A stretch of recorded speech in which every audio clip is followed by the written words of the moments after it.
هننفذ في الفيديو دوت المربع ده مربع شكله حلو خالص، وانا منزله شورت قطع على القناه، شورت فيديو على القناه مبينه فيه انا استخدمت المربع الجراني دوت بخيط المكرميه. عملت بيه سجاده كبيره وعملت بيه مشايه ببواقي الخيط المكرميه. المشايه كانت جميله جدا والسجاده حلوه خالص. وهنعمل تطبيق دلوقتي للمربع ده هنا لما عملته بتغيير الالوان بخيط الصوف هنا، وهو معمول بلون واحد برضو بخيط الصوف. ودوت مربع من المربعات وهو معمول بالخيط المكرمية، بيبقى شكله كبير هنا بس عشان معمول بالخيط المكرمية التخين، شكل المربع كبير.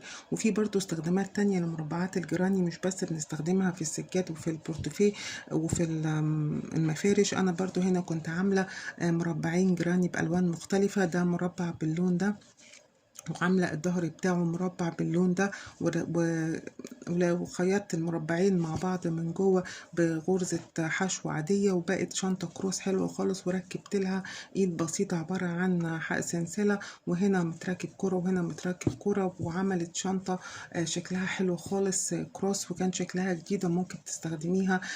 بستخدمها يعني على الجهتين بلونين مختلفين. فمربعات الجراني احنا ممكن نستخدمها استخدامات كتيرة، ندخلها في شنط وندخلها في كل حاجة. بقصد بالخيط المكرمي.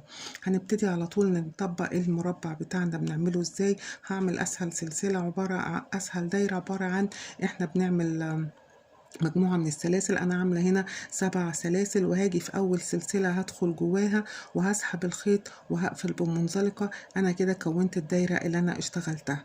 اول سطر هنشتغله في المربع عبارة عن عمود بلفة، هنعمل 16 عمود بلفة جوه الدايرة. انا هعتبر اول 3 سلاسل هرتفع بيهم دول عمود بلفة، وهشتغل جواها. الف الخيط على الابرة واخش جوه الدايرة واسحب الخيط واطلع من حلقتين ومن حلقتين.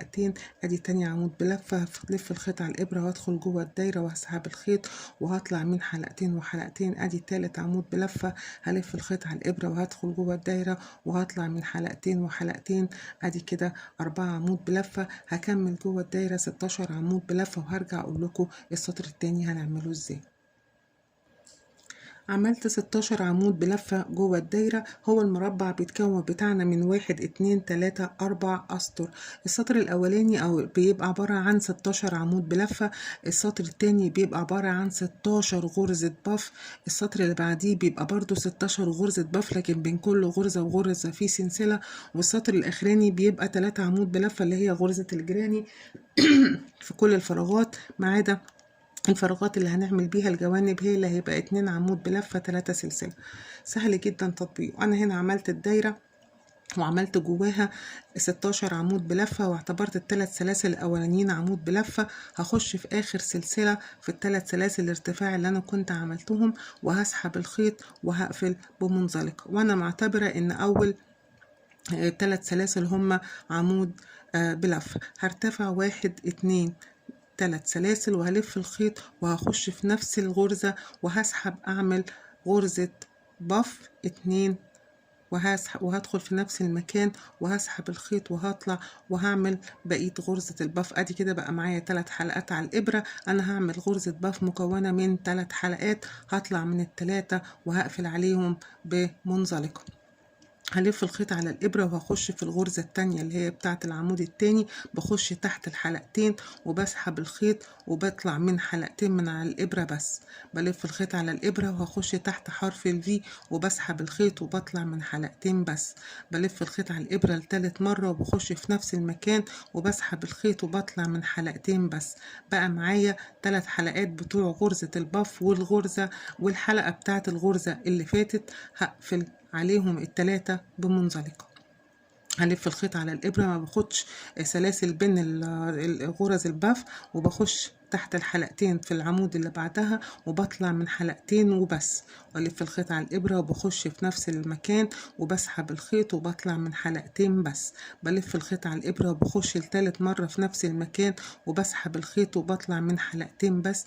ادي كده معايا 4 حلقات بطلع منهم وبقفل عليهم بمنزلقة. وانا عاملة على القناة مجموعة من الفيديوهات فيها كل غرز الكروشيه اللي ممكن نستخدمها باستفاضة وبشكل سريع وبشكل بطيء، وتطبيقات لكل غرزة، وعاملة غرزة البف وغرزة العمود بلفة والبريد الامامي والبريد الخلفي. فممكن نرجع للفيديوهات ديت اللي عايز يشوف غرزة الباف او غرزة العمود بلفة بشكل بطيء وتطبيقات ليها. هفضل شغالة كده لحد ما هعمل 16 غرزة باف. ما بعملش بينهم اي سلاسل، بخش بس في العمود وبسحب الخيط وبعمل غرزة باف مكونة من 3 عمدان مش بكملهم وبقفل عليهم بمنزلقة. هكمل الدور ده كله بنفس الطريقة لحد ما هعمل 16 غرزة باف، وهرجع اقول لكم هنطلع السطر اللي بعديه ازاي. كملت الدور كله، عملت 16 غرزة باف، وجينا لحد المكان الاخير اللي هو كان الارتفاع الثلاث سلاسل اللي انا اعتبرتهم عمود في اول غرزة باف عملناها. هخش في سلسلة رقم 3 فوق وهقفل بمنزلقة.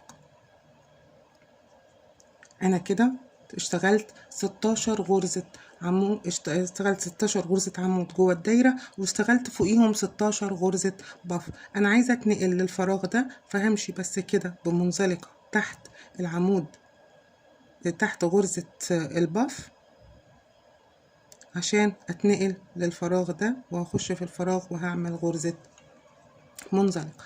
عايزة اعمل ايه تاني؟ هشتغل برضو 16 غرزة باف بنفس الطريقة اللي انا اشتغلت بيها، لكن هعمل ما بين كل غرزة باف وكل غرزة باف هعمل سلسلة. هخش اهو في غرزة الباف بقى اللي انا عايزة اشتغل فيها اهو، وهبتدي 1 2 3، هلف الخيط وهخش جوه وهطلع بنص غرزة عمود، وهطلع بنص غرزة عمود مش بكمله، وهطلع من التلاتة، وهعتبر دي اول غرزة باف انا عملتها.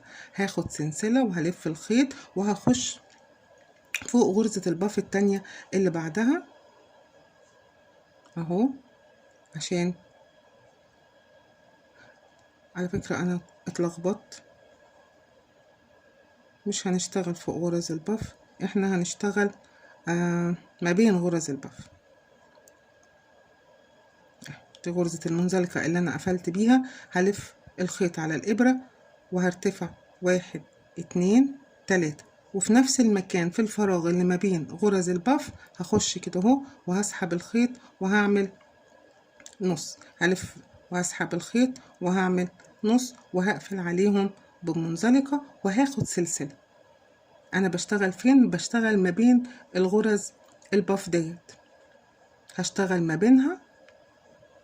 هلف الخيط على الابرة وهخش هنا اهو وهسحب الخيط وهعمل اول تاني غرزة باف، وبطلع من حلقتين، بلف الخيط على الابرة وبخش في نفس المكان وبطلع من حلقتين وبقفل عليهم بمنزلقة وباخد سلسلة. هخش ما بين غرزتين الباف، هلف الخيط على الابرة وهدخل ما بين الغرزتين، هسحب الخيط واطلع من حلقتين، هلف الخيط على الابرة وبخش ما بين الغرزتين وهسحب الخيط واطلع من حلقتين، هلف الخيط على الابرة لتالت مرة واخش في الفراغ واسحب الخيط واطلع من حلقتين، وهطلع من 4 الحلقات اللي على الابرة وهقفل عليهم بمنزلقة وهاخد سلسلة. هعمل اخر واحدة، هنلف وهندخل 1 وهنلف وهندخل تاني، نطلع من حلقتين بس وهنلف وهندخل تالت، هنطلع من حلقتين بس وبعدين هنطلع من الحلقات كلها وهنقفل عليهم بمنزلقة وهنعمل سلسلة. هنفضل شغالين كده.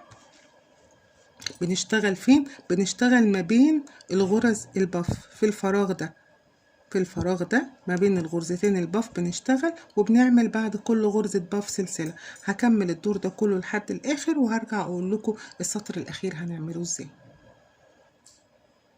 كملت السطر الثالث، عملت 16 غرزة باف، بين كل غرزة وغرزة عملنا سلسلة. يبقى احنا كده عملنا السطر الاولاني 16 عمود بلفة، السطر الثاني 16 غرزة باف ما فيش بينهم فراغات، السطر الثالث 16 غرزة باف بين كل غرزة وغرزة فيه سلسلة.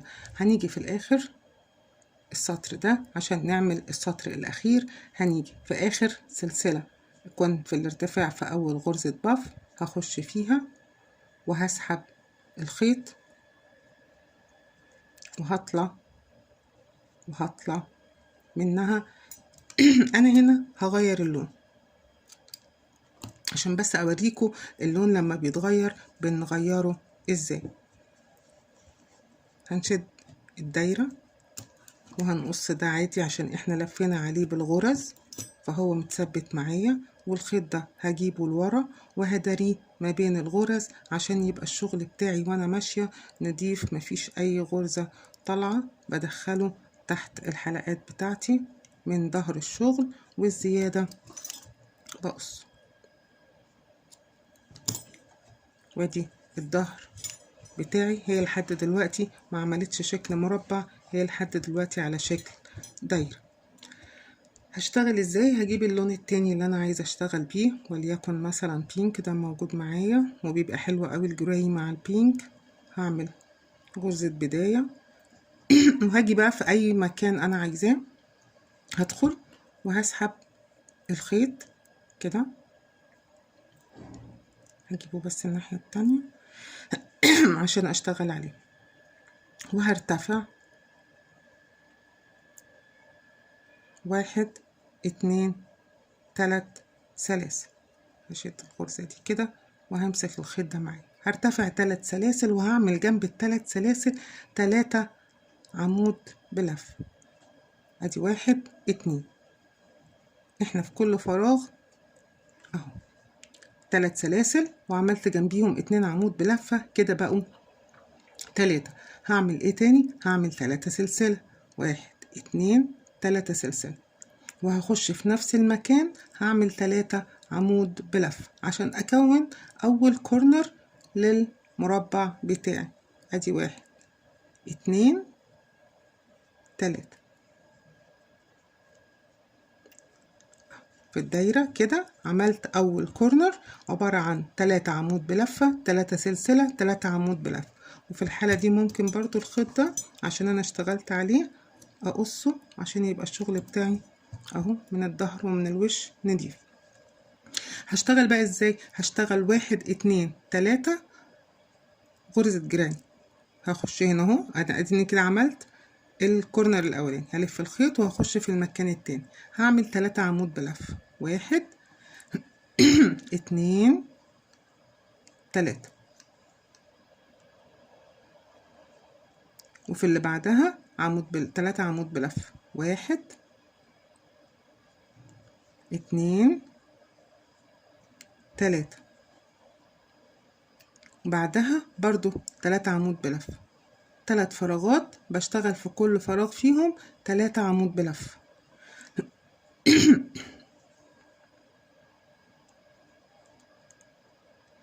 اشتغلت اول كورنر اشتغلت فيه 3 عمود بلفة، 3 سلسلة، 3 عمود بلفة. بعد كده ال3 فراغات التانيين اشتغلت في كل فراغ فيهم 3 عمود بلفة. هاجي في الفراغ الرابع هعمل تكرار للكورنر، هعمل 3 عمود بلفة، 3 سلسلة، 3 عمود بلفة.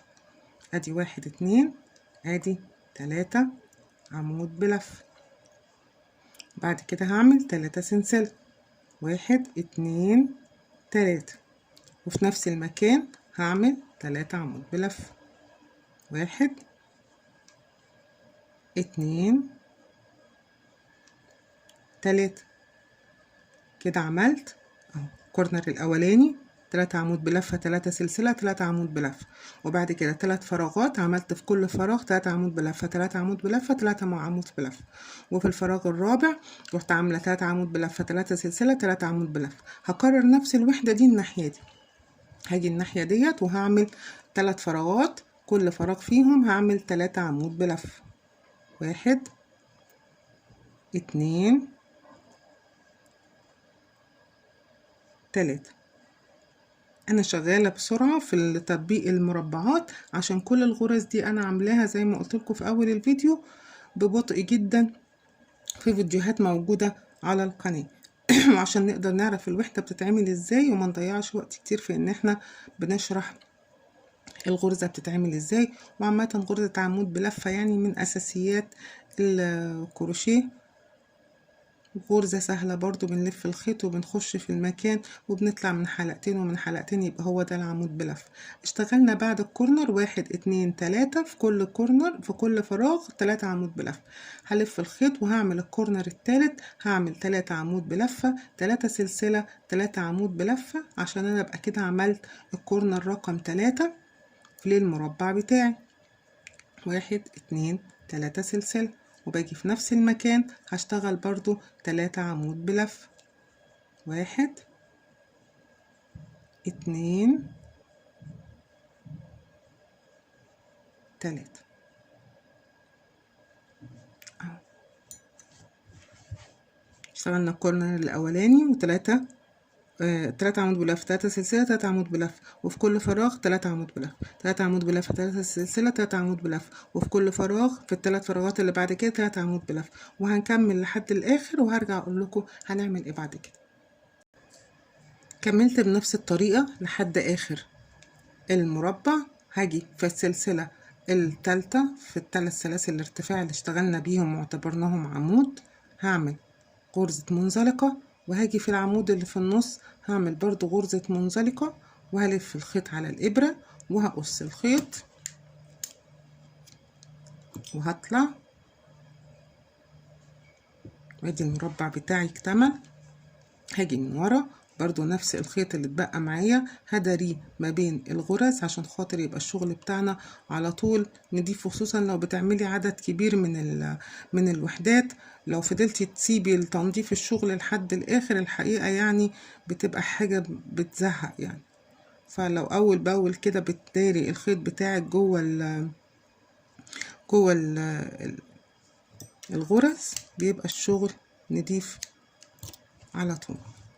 وادي الوحده بتاعتنا. انا عملت هنا بس بلونين عشان بس اوريكم تغيير اللون بيبقى نعمله ازاي. انت ممكن تعملي ال 16 عمود بلفه وتغيري لون، وبعدين تعملي ال 16 الغرزه الباف من غير سلسله ما بينهم بلون، وبعدين نغير اللون نعمل 16 غرزه الباف التانية بين كل واحده وفيهم سلسله. لعب الالوان ده بتاعك، وممكن تعملي يعني اشكال حلوه جدا، وممكن تشتغليه بالخيط الجنجاب بيبقى حلو جدا. المربع بيطلع برضو شكله حلو، وده تطبيقه هنا لما عملنا الوحدة الكبيرة في المكرمية طلع برضو شكلها حلوة وبتبقى كبيرة. هي بتبقى مجهدة في الايد شوية، بس لو استخدمتي الابرة المناسبة هتعمل لك نتيجة حلوة خالص. ودي كانت تنفيذ الوحدة بتاعتنا النهاردة، حلوة ولذيذة وسهلة. وده كان الفيديو بتاعنا النهاردة.